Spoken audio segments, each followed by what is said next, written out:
The obsidian floor of the Grand Synod Hall reflected the terrified faces of 1,000 planetary governors, their bioluminescent skin pulsing with the erratic, staccato rhythms of despair. Above them, the holographic dome, a marvel of Kael'tha's engineering that had stood for 10,000 cycles, displayed not the comforting constellations of the core worlds, but the encroaching, bleeding red of the Xylanth scourge. The room, usually a sanctuary of whispered diplomacy and philosophical debate, was suffocated by a silence so heavy it felt like a physical weight pressing against the chest plates of the assembled delegates. They were the masters of the known galaxy, the architects of the 12 systems, the poets of the nebulas, and yet in this terminal hour they were reduced to frightened children huddled in the dark, waiting for the monster to tear down the door. The air smelled of ozone and secreted fear pheromones, a chemical cocktail of panic that the scrubbers could not filter out fast enough. High Arbiter Thrax, his carapace graying with the weight of 3 centuries, gripped the edges of the podium until his chitinous knuckles cracked. He looked out at the assembly, seeing the reflection of his own inevitable demise in their wide, dark eyes. The Scourge did not negotiate. The Scourge did not want territory or resources or slaves. It wanted biomass. It wanted silence, and it was winning.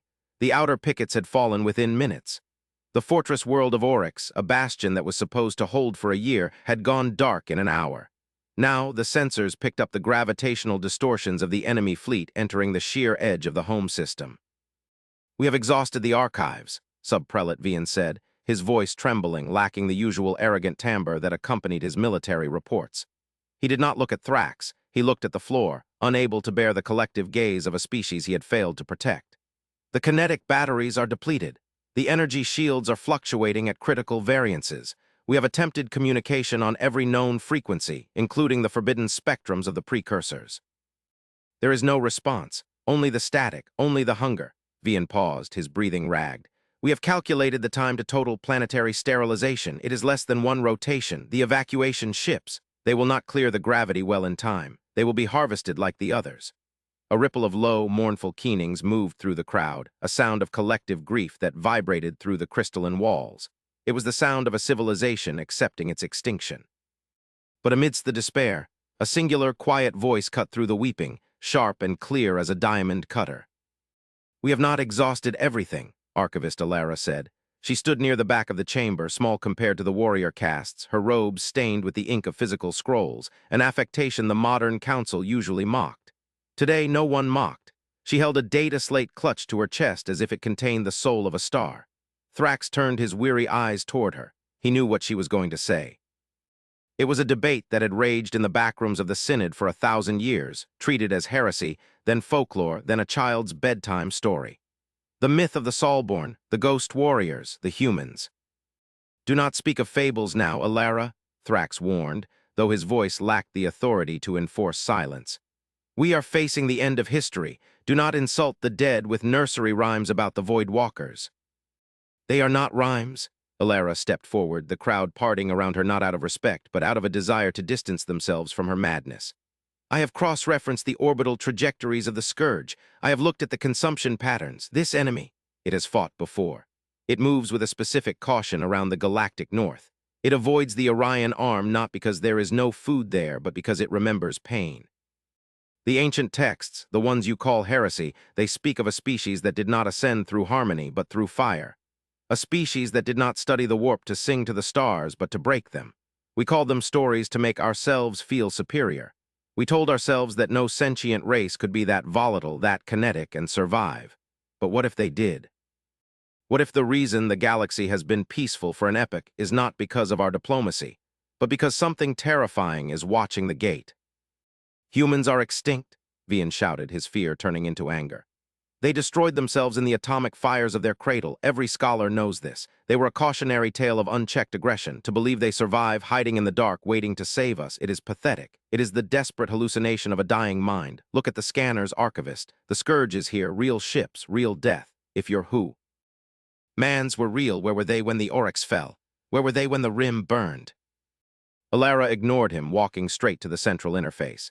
"They were waiting for the signal. The first accord states that they cannot intervene unless the flame of civilization is about to be extinguished. It is the prime directive of the silence. They do not come for skirmishes. They do not come for trade disputes. They come for the end times." Her hands hovered over the console. I have reconstructed the frequency. It is crude. It uses analog radio waves, high-yield bursts of raw data. It is ugly, it is loud. It will scream across the void like a wounded animal. If they are there, if they are real, they will hear it. Thrax looked at the holographic doom above. The red tide was washing over the inner moons. He saw the telemetry of the Scourge hive ships, vast organic horrors the size of continents, pulsing with a sick violet light. He looked at Vian, who had drawn his ceremonial plasma blade, preparing for a futile last stand. He looked at Alara, whose eyes held a fanatical hope. What did it matter? Dignity was a luxury of the living. "Do it," Thrax whispered. Then louder, "Do it, send the signal." Scream into the dark, archivist. Let the universe know we died begging if we must, but let us not die in silence. Alara didn't hesitate. She slammed her palm onto the console. The Grand Synod Hall shuddered, not from an impact, but from the immense energy draw of the ancient communications array located deep within the planetary crust. A beam of focused, incoherent noise, mathematics, music, cries for help, coordinates of doom, punched through the atmosphere. It bypassed the sleek, elegant subspace relays of the Kael'thas and utilized a brutal, antiquated method of transmission that tore through the interference of the Scourge. It was a shout, a desperate, terrified shout directed at the dark void of the Orion Arm, a region of space mapped only as the graveyard. The transmission went out, and the room held its breath. Seconds turned into minutes. Minutes stretched into an eternity. The Scourge drew closer. The orbital defense platforms began to detonate, turning into brief, silent flowers of fire in the upper atmosphere. The holographic map showed the enemy breaching the kill zone. "Nothing," Vian hissed, the energy draining from his posture. "Just static. We are alone." Thrax closed his eyes. "You tried, Alara. It is enough." The first bombardment struck the planet's shield grid. The impact shook the foundation of the Synod Hall. Dust fell from the vaulted ceiling. The lights flickered and died, replaced by the red emergency strobes. The screams began then, real screams from the city outside as the interceptors fell from the sky. The Scourge was landing. It was over. And then the sensor officer, a young, trembling conscript, gasped. It was a wet, choking sound that cut through the panic. "High Arbiter, I have a reading." "A malfunction," Vian spat. "The sensors are blinded." "No," the officer whispered, his face bathed in the pale green light of his console. "It's not a reading, it's a tear." "A tear," Thrax stepped forward. "Explain." "Space-time," the officer stammered, his eyes widening to the size of saucers. "Space-time is fracturing, not a warp gate, not a hyperlane. Something is simply pushing through. The gravitational displacement is impossible. It's massive. It's..." The main holographic dome flickered and changed. The red tide of the Scourge was suddenly eclipsed by a new reading. A splash of white-hot energy appeared at the edge of the system, behind the Scourge fleet. It wasn't the elegant, swirling vortex of Kael'tha's drive technology. It was a violent rupture, a jagged wound in the fabric of reality. It looked like the universe itself had been stabbed. From the tier they came. They did not glide, they did not shimmer, they crashed. The first ship to emerge was not a sleek vessel of exploration, but a rectangular slab of scarred gray metal the size of a moon. It had no aesthetic curves, no glowing nacelles, no art. It was a brick, a brutal, ugly, terrifying brick of industrial hatred, and it was moving at a velocity that defied the laws of inertia. "By the great light," Thrax whispered, "what is that?" "Weapon signature detected," the sensor officer screamed, his voice cracking. "High Arbiter, I am reading energy spikes that are off the scale. They aren't charging plasma, they aren't spooling lasers, they are magnetic. Sir, they are accelerating solid matter." The title of the old myths flashed through Alara's mind. The Kinetic Kings, the Slingers of Iron. The Scourge fleet, a billion bioships strong, turned its collective hive-mind attention toward the new intruder. They sensed fresh biomass. They sensed a threat. A tendril of the swarm, millions of fighter forms, peeled off to intercept the gray monolith. The human ship did not slow down. It did not raise energy shields. It's simple. "Why fired?" It didn't fire a beam of light. It fired a solid tungsten slug the size of a skyscraper, accelerated to a significant percentage of the speed of light. The projectile exited the bow of the human ship with a flash that blinded the sensors of the Synod Hall. There was no sound in space, but the visual impact was so violent that the observers felt it in their teeth. The slug slammed into the flank of the largest Scourge hive ship. There was no resistance. The kinetic energy transfer was catastrophic. The hive ship, a creature that had consumed a dozen worlds, didn't just explode, it atomized. The impact force created a shockwave of plasma and debris that shredded the smaller bioships surrounding it. One shot. One kill. A kill so absolute, so violent, that the entire Scourge fleet seemed to recoil in biological shock. "More contacts," the officer shouted. "Dozens, hundreds, they are breaking through everywhere." The sky above the planet, previously choked with the organic shapes of the enemy, was suddenly streaked with trails of fire. Human ships were dropping out of FTL directly into the atmosphere, a suicidal maneuver that no sane pilot would attempt. These were smaller vessels, destroyers and cruisers, clad in the same ugly, scarred armor. They were atmospheric capable, and they were diving. "They are launching weapons," Vian yelled. "Impact in 5 seconds." The delegates cowered, expecting nuclear fire, but the weapons didn't hit the city. They didn't hit the Synod Hall. The human ships released drop pods, thousands of them, hard, metallic seeds fired from railguns, slamming into the ground around the city perimeter with earth-shattering thuds. The dust clouds rose miles high. "They missed," a delegate whispered. "No," Ilara said, her voice trembling with awe. "They aren't bombing us, they are landing." The holographic view shifted to the city perimeter. The dust settled. The bombs opened. They were not explosives, they were walking tanks. Bipeds of steel and ceramic, painting in drab olive and gray, wielding rotary cannons that spun with a terrifying hum. And beside them, soldiers. Not the elegant, robed figures of the Kael'thas, but armored giants, encased in vacuum-sealed power suits that made them look like faceless golems. They moved with a terrifying speed, a synchronized violence that was hypnotic to watch. The Scourge ground forces, insected nightmares that had been slaughtering the local militia, screeched and charged the new arrivals. The humans didn't retreat. They didn't seek cover. They formed a line. A wall of fire erupted from their rifles, kinetic rounds, thousands per second, turning the air into a meat grinder. The Scourge wave hit the human line and evaporated into green mist and chitin shards. Inside the Synod Hall, the silence was absolute. They were watching a massacre. But for the first time in history, the massacre was in their favor. "This is not war," Vian whispered, his plasma blade slipping from his numb fingers to clatter on the floor. "This is extermination." "Connect me," Thrax commanded, his voice finding its strength amidst the absurdity of the moment. "Open a channel to the lead ship. If they are the demons of our myths, let us hear them speak." The communications officer worked frantically. "I have a connection, audio only. They are broadcasting on an open frequency. It's music, sir." "Music?" "Yes, a rhythmic, aggressive vibration. And words I am translating."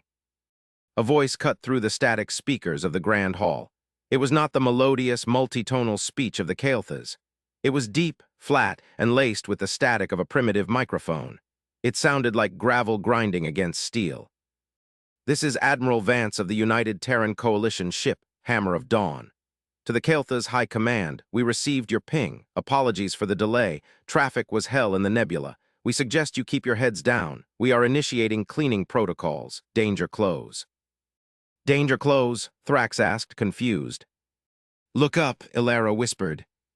The massive brickship in orbit, the Hammer of Dawn, rotated. Its ventral hull opened, revealing rows of launch tubes that stretched for kilometers. "Firing for effect," the voice said. The sky turned white. Rods from God, kinetic bombardment. The humans were dropping tungsten telephone poles from orbit with pinpoint precision. They slammed into the Scourge reserves gathered on the southern continent. The impacts were like asteroid strikes. The ground liquefaction was instantaneous. The Scourge, an enemy that had adapted to lasers, plasma, and psionic blasts, had no defense against a simple, brutal law of the universe. Force equals mass times acceleration. The humans were throwing rocks, but they were throwing them very, very hard. For 6 hours, the Grand Synod watched. They watched as the invincible Scourge was dismantled. The humans did not fight with elegance. They fought with a terrifying efficiency.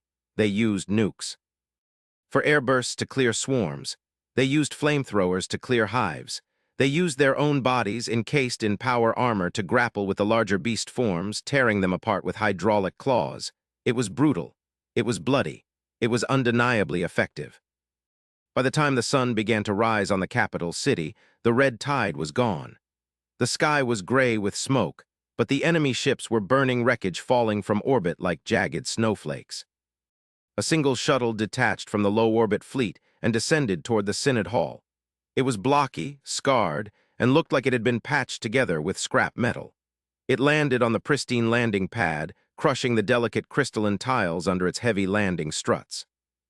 The airlock hissed, steam vented, the ramp lowered.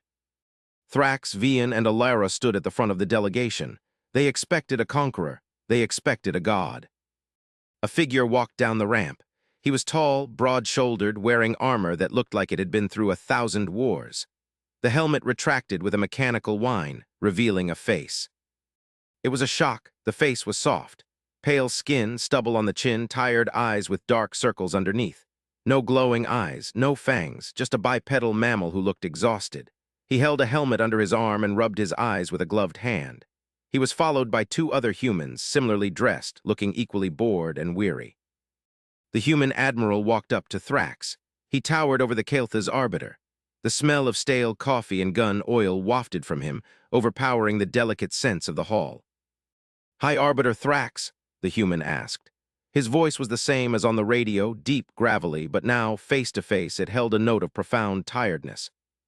"I am he," Thrax said, bowing low, a gesture of submission he had never performed for another species. We are in your debt, great ones. You have saved us from the abyss." The human snorted, a short, sharp sound. "Great ones, kid, we're the garbage men, and let me tell you, you guys let this place get messy." He looked around the opulent hall, his eyes scanning the terrified faces of the delegates. "Nice place, breakable but nice." We did not believe you existed," Vian spoke up, his voice shaking. "The stories said you were monsters, that you destroyed your own cradle." The Admiral stopped. He looked at Vian.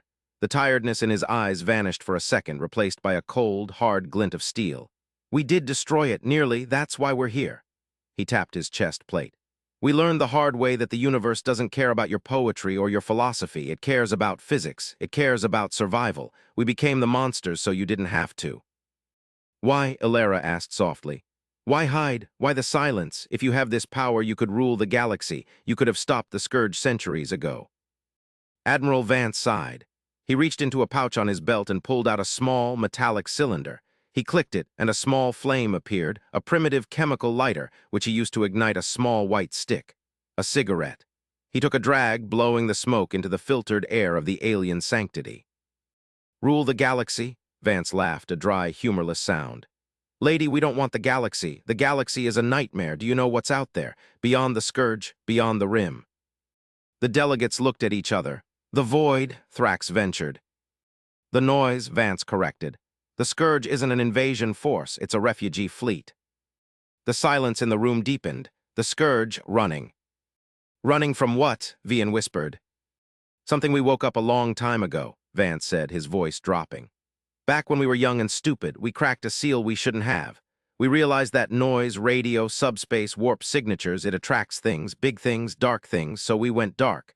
We built the silence, we became the quiet ones, and we watched." He gestured to the sky, where the wreckage of the scourge was still burning. The scourge started making too much noise, screaming across the galaxy, eating everything. They were going to wake the big one, so we had to step in, not to save you. Well, not just to save you, but to shut them up. Thrax felt a chill that had nothing to do with the temperature of the room. The humans, these terrifying titans of kinetic war, were afraid. What is the big one?" Thrax asked. Vance looked at the ash on his cigarette. "We call them the harvesters, but that's just a name. They don't eat biomass, they eat complexity, they eat consciousness. They're drawn to organized thought, to civilizations that get too loud, too bright." He looked at Thrax, his eyes softening slightly. "We stayed in the dark to protect you. We let you play in your sandbox, build your crystal towers, write your poems. We stayed in the mud, holding the line. We are the wall, but the wall is cracking." Vance turned to his subordinates. "Status on the fleet." "All green, Admiral. Scourge remnants are scattering. Kinetic batteries are at 40%. We need resupply." "Understood." Vance turned back to Thrax. "Here's the deal. We didn't just come here to smash the bugs. We came here because we're done hiding. We can't hold the line alone anymore. The scourge was just the vanguard. The harvesters are waking up. We saw the ripples in the dark." You need our help?" Vian asked, incredulous. "But we are weak. Our weapons are useless compared to yours." "We don't need your weapons," Vance said, stepping closer, looming over the Kael'thas. "We have plenty of guns. We have enough guns to crack planets. What we don't have is hope. We don't have culture. We don't have philosophy. We burned all that fuel just to survive the winter. We became cold, logic-driven, ruthless. We forgot why we were fighting." He gestured to Alara. "You kept the stories alive. You kept the light on. We are the body, the muscle, the bone, but a body without a soul is just a machine. We need you to be the soul. We need you to remind us what we're saving." Vance extended a hand. It was a massive, calloused thing encased in glove armor. "The silence is over, High Arbiter. We're going to make a lot of noise now. We're going to scream at the dark together, and when it comes, we're going to break its teeth. But we need you to tell us where to aim. We need your navigators, your thinkers, your dreamers. We'll do the killing. You do the living. Deal." Thrax looked at the hand. He looked at the heavy, scarred ship hanging in the sky, a weapon that had crashed through the stars to save them. He realized then that the myths were wrong. Humans weren't gods. They weren't demons. They were something far more tragic and noble. They were the older brother who had stayed out in the cold to guard the house while the children slept warm inside. Thrax reached out his three-fingered hand and grasped the human's armored glove. "Deal," Thrax said. "Good," Vance said, crushing the cigarette under his boot. "Now get your people on the shuttles. We're leaving." "Leaving where?" "We're moving the capital," Vance said, turning back to the ramp.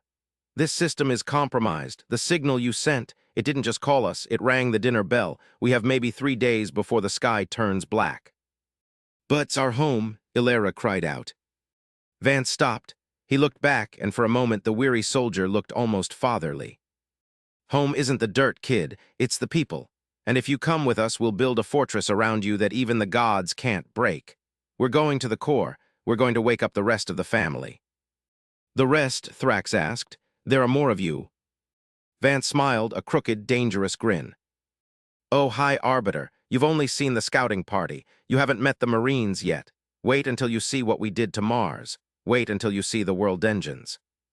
The human walked up the ramp, the heavy hydraulic hiss of the door sealing behind him, signaling the end of an era and the beginning of the end. The Kael'thas did not panic. For the first time in months, the fear was gone, replaced by a cold, steely resolve. They had looked into the face of the monster, and they had found a guardian. A scarred, ugly, violent guardian. "Prepare the fleet," Thrax ordered, his voice ringing with a new authority. "Evacuate the archives, evacuate the creches. We follow the humans." "Into the dark?" Vian asked. "No," Thrax said, looking at the trail of engine fire the human shuttle left in the sky. "Into the war." As the Kael'thas' fleet mobilized, rising from the gravity well to join the massive human armada, Alara looked back at her datapad. She opened the file labeled Terran Myths. She began to type, her fingers flying across the holographic keys. She wasn't writing a new myth. She was writing history. "They thought humans were just stories," she wrote, "ghosts in the machine. But when the sky fell, they did not pray. They did not beg. They loaded their weapons, and they crashed through the stars to find us." High above, on the bridge of the Hammer of Dawn, Admiral Vance watched the alien fleet form up on his wing. He watched the sensor readings on the long-range scanners. The darkness at the edge of the galaxy was shifting. The stars were blinking out, one by one. The harvesters were coming.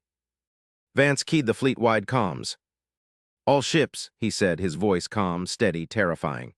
"Lock S-foils in attack position. Spin up the FTL drives. We have guests coming. Let's show them why the galaxy has been quiet for so long." He paused, watching the readouts of the kinetic railguns charging to full capacity. "Let's show them what happens when the stories bite back." The human fleet, a wall of iron and fire, turned to face the encroaching void. They did not shimmer away. They ignited their engines, a billion tons of reaction mass flaring like a new sun. And then, with a sound that was not heard but felt, in the marrow of every living thing in the system, they charged. The era of peace was over. The era of humanity had begun, and God help whatever stood in their way. The transition from the Kael'thas' homeworld to the inner workings of the human fleet was a shock to the senses that High Arbiter Thrax was ill-prepared for. The shuttle ride had been rough, the inertial dampeners of the human craft tuned for survival rather than comfort. When the airlock cycled open, connecting the delicate Kael'thas' transport to the massive hull of the Hammer of Dawn, the air that rushed in was dry, recycled, and tasted of metallic ozone. Thrax stepped onto the deck. his magnetic boots clicking on the grating. The interior of the human ship was a stark contrast to the organic curves and bioluminescent flows of his own people's architecture. Here, everything was right angles, exposed piping, and brutalist efficiency. The walls were gray, the floors were gray, and the lighting was a harsh, clinical white. It felt less like a starship and more like a flying factory designed to manufacture death. He was guided by a squad of the armored soldiers. Marines, Vance had called them. They moved with a predatory grace, their heavy boots making almost no sound despite the visual weight of their gear. They did not speak to him, but their helmets swiveled constantly, checking corners, checking shadows, a paranoid habit bred from centuries of fighting things that lived in the dark. Thrax felt small. His robes, woven from the silk of the star moths, felt ridiculous here. He clutched his staff of office, trying to maintain a shred of dignity as he was led through the labyrinthine corridors. They arrived at the Combat Information Center, CIC. It was a cavernous room dominated by a central holographic tank that displayed not just the local system, but the entire sector. Dozens of humans worked at consoles, their hands moving in a blur over physical keyboards, another primitive anomaly. There were no neural interfaces here. The humans trusted their fingers and their eyes more than a direct link to the machine. Perhaps, Thrax mused, they feared what might look back if they connected their minds to the void. Admiral Vance was standing at the tactical table, looking at a shifting cloud of red dots that represented the enemy. He had removed his armor, wearing a simple gray jumpsuit with insignia on the collar. He looked even more tired now, the adrenaline of the battle fading to reveal the deep-seated exhaustion of a man who had been at war for too long. "High Arbiter," Vance said, not looking up. "Welcome to the bridge or what passes for it. Grab a rail, we're about to jump."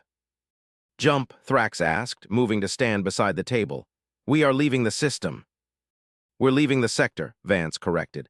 "The Scourge fleet we just dusted, that was a scouting party, a finger, the hand is coming, and the hand is the size of a solar system. We can't fight it here. We need depth. We need the kill box."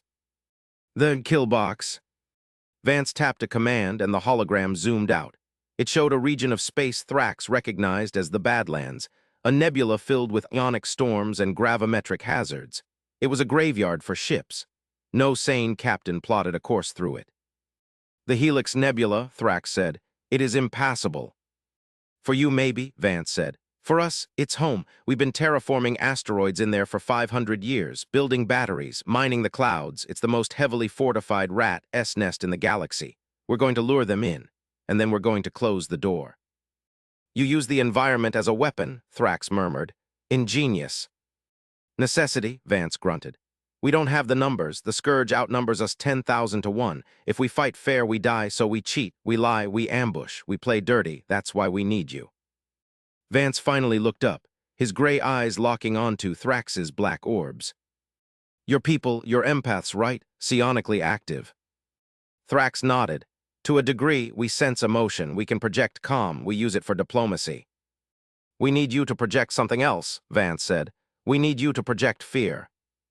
Thrax recoiled. "Fear, that is against the path. We do not weaponize our minds." "You do now," Vance said grimly. "The Scourge operates on a hive mind. It's a collective consciousness. It relies on unity. If you can inject fear, panic, confusion into that network, you disrupt their coordination. You make them hesitate. And in a kinetic fight, hesitation is death. We can kill their bodies. We need you to kill their mind." Thrax stared at the human. The request was abhorrent to his culture. To use the sacred gift of empathy to sow terror, it was a violation of everything the Kael'thas stood for. But then he remembered the bleeding sky of his homeworld. He remembered the screams of the dying. He looked at the hard, unforgiving lines of the human ship, a vessel built by a species that had sacrificed its own innocence to become the shield. Could he do any less? I will consult with the Synod," Thrax said slowly, "but I believe it can be done." "Good," Vance said, "because we're jumping in 3, 2, 1. The ship didn't lurch. There was no stretching of stars. There was a sensation of falling, a sudden drop in the stomach, and then a thud. The view screen changed instantly. The star-filled void was replaced by the swirling purple and gold clouds of the Helix Nebula. Lightning arcs the size of planets danced between the gas clouds. And amidst the storm there were shadows, thousands of them. Thrax gasped. The nebula was alive with ships, human ships, not just the bricks like the Hammer of Dawn, but massive, spindly constructs that looked like oil derricks in space. Repair yards, foundries, habitats. It was a hidden civilization, thriving in the hellscape where no one else dared to tread. "Welcome to Bastion," Vance said. As they glided toward the central anchorage, a massive asteroid that had been hollowed out and converted into a fortress, Thrax saw the true scale of the human effort. There were ships here that dwarfed the Hammer, dreadnoughts with railguns the length of a city, carriers surrounded by swarms of drone fighters, and everywhere the scars of industry. The humans hadn't just adapted to the nebula, they had enslaved it. They were siphoning plasma from the storms to power their fleets. They were grinding the asteroids to dust to build their armor. "You have been here all this time?" Thrax whispered. "Since the silence began," Vance said. "We knew the scourge would come back, we knew the harvesters were out there, so we dug in, we prepared. We stopped exploring outward and started building inward. We turned ourselves into a trap." The ship docked. The airlock cycle was faster this time. Vance led Thrax not to a council chamber, but to a medical bay. "Why are we here?" Thrax asked, noting the smell of antiseptic and the beep of monitors. "Because you need to see the cost," Vance said quietly. He led Thrax to a quarantine window. Inside the room, a human lay on a biobed.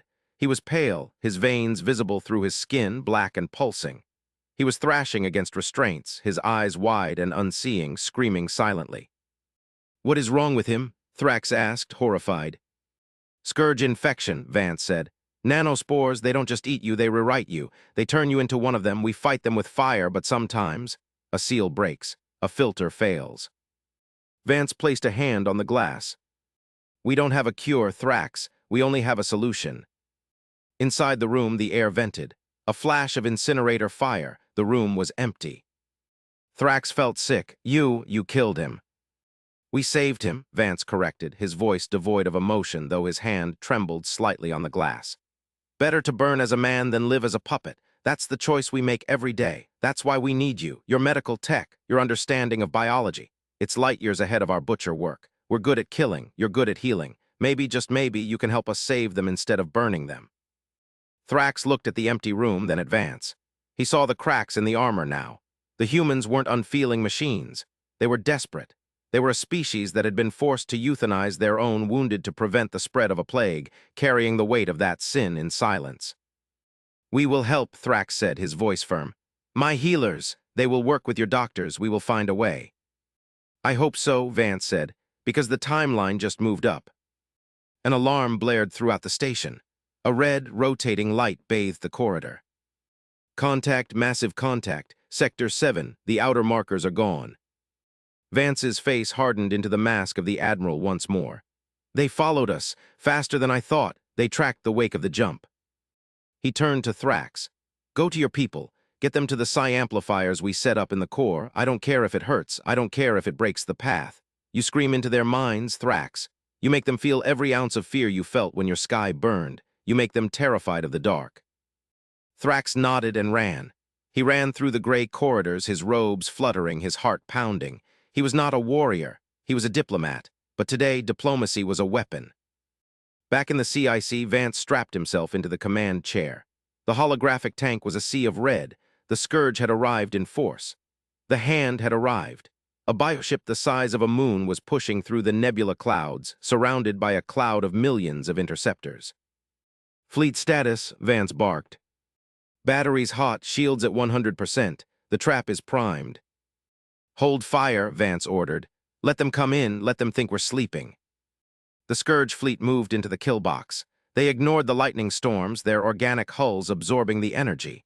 They saw the human fleet anchored at the asteroid. They sensed the biomass. They surged forward. "Closer," Vance whispered. The massive biomoon opened its maw, preparing to launch a spore bombardment that would consume the station. "Now," Vance shouted, "Thrax hit them." Deep in the station, Thrax and 100 Kael'thas monks sat in a circle, their hands linked, their minds connected to the crude but powerful human psychic amplifiers. They reached out into the void. They didn't send a message of peace. They didn't send mathematics. They sent a memory.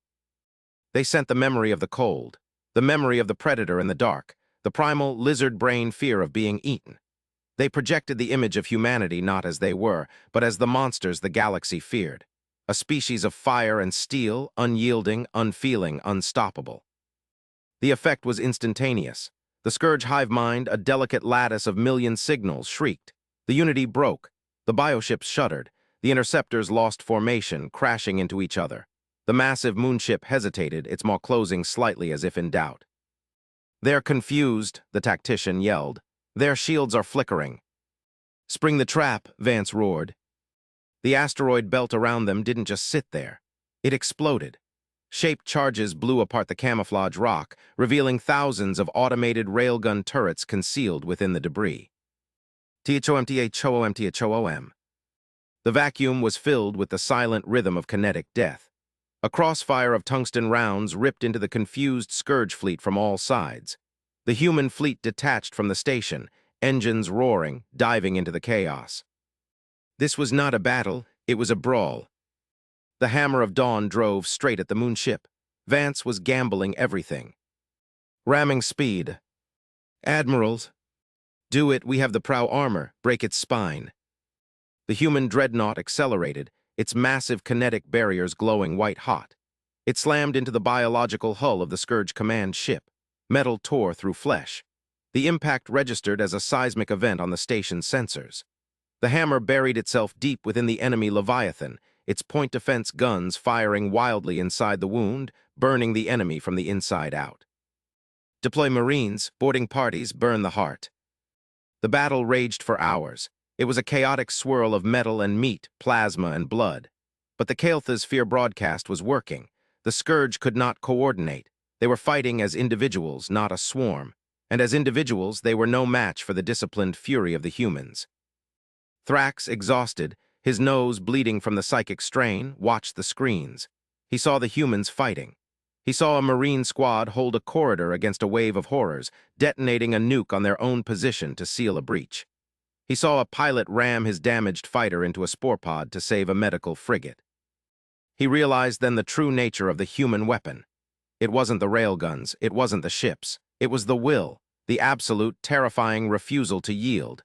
The Kael'thas accepted fate. The humans grabbed fate by the throat and choked it until it gave them what they wanted. Finally, the moonship spasmed and died, its core destroyed by the boarding parties. The psychic scream of the dying Leviathan scattered the remaining Scourge forces. They rooted, fleeing back into the dark. Silence returned to the Helix Nebula.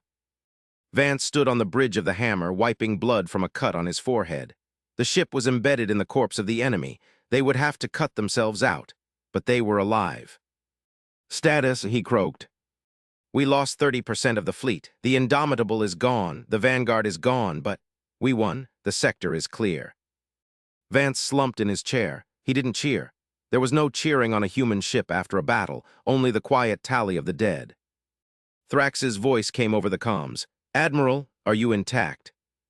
"We're here, Thrax. Good work. You spooked them. I've never seen them flinch before." "It was harrowing," Thrax admitted. "I felt their mind. It is vast and it is afraid." "Afraid of us?" "No," Thrax said, and his voice held a new tremor. "Afraid of what is behind them." Vance sat up straight. "Explain." "When we touched their mind, we saw what they are running from, the Scourge. They are not the enemy, they are the livestock. They are running because the farmer is coming." The bridge went cold. "The farmer," Vance whispered. "A signal," Thrax said. "Embedded in their genetic memory, a resonance. It is coming from the galactic core. It is a signal of cessation, a command to shut down, to harvest. The Scourge is trying to consume enough biomass to survive the hibernation, but the signal, it is getting louder." Vance looked at the tactical map. The galactic core, the supermassive black hole, the region no probe had ever returned from. "They aren't invading," Vance realized. "They're panic-eating, stockpiling foe. Our winter." "And the winter is here," Thrax said. Vance stood up. He walked to the viewport. He looked at the stars, the beautiful, treacherous stars. "Get me the engineering chief," Vance ordered. "Sir." "We're not staying here. If the source is the core, then we can't hide in the nebula. The signal will find us. The harvesters will find us." "What are you suggesting, Admiral?" "We're going to the source," Vance said. "We're going to the core." "That's suicide, the radiation, the gravity." "We have the Kael'thas now," Vance said. "They have shield tech we don't. They have navigators who can see the path in the chaos. We have the guns, they have the eyes, we're going to combine our fleets, we're going to refit, and then we're going to drive right down the throat of the beast. He turned to the crew. We spent 1,000 years hiding, thinking that if we were quiet enough, the monsters wouldn't find us. We were wrong. You can't hide from the dark, you have to light a fire. Vance keyed the comms to the entire fleet, human and Kael'thas alike. This is Admiral Vance. Stand down from alert. Begin salvage operations. We have work to do. The enemy thinks we are prey. They think we are scattered. They think we are stories. We're going to show them the truth. We are not the prey. We are the hunters, and we are going to hunt God. In the days that followed, the Helix Nebula became a forge of a new alliance. Human engineers worked alongside Kael'thas artificers. They bolted elegant, shimmering energy shields onto the brutal hulls of human dreadnoughts. They installed massive kinetic drivers onto the delicate frames of Kael'thas cruisers. They created hybrids, monsters of technology that defied the aesthetics of both races. Thrax watched from the observation deck of the station. He saw a human marine teaching a Kael'thas guard how to field strip a rifle. He saw a Kael'thas healer mending the scars of a human pilot with bioluminescent gel. He realized that the twist wasn't that humans were alive. The twist was that they were incomplete. And so were the Kael'thas. The humans were the sword, the Kael'thas were the hand. Apart they were useless, together they could strike. The combined fleet gathered. It was smaller than the Scourge Armada, but it hummed with a different kind of power. Not the hunger of the swarm, but the resolve of the free. Vance and Thrax stood together on the bridge of the refitted Hammer of Dawn. The ship now sported a Kael'thas crystal matrix drive core, allowing it to jump deeper and faster than ever before. "Ready?" Vance asked. "We are afraid," Thrax admitted, "but we are ready." "Fear is good," Vance said. "Fear keeps you sharp, let's go." The order was given. The fleet surged forward, not away from the danger, but toward it. Toward the supermassive black hole at the center of the galaxy. Toward the source of the signal. Toward the farmer.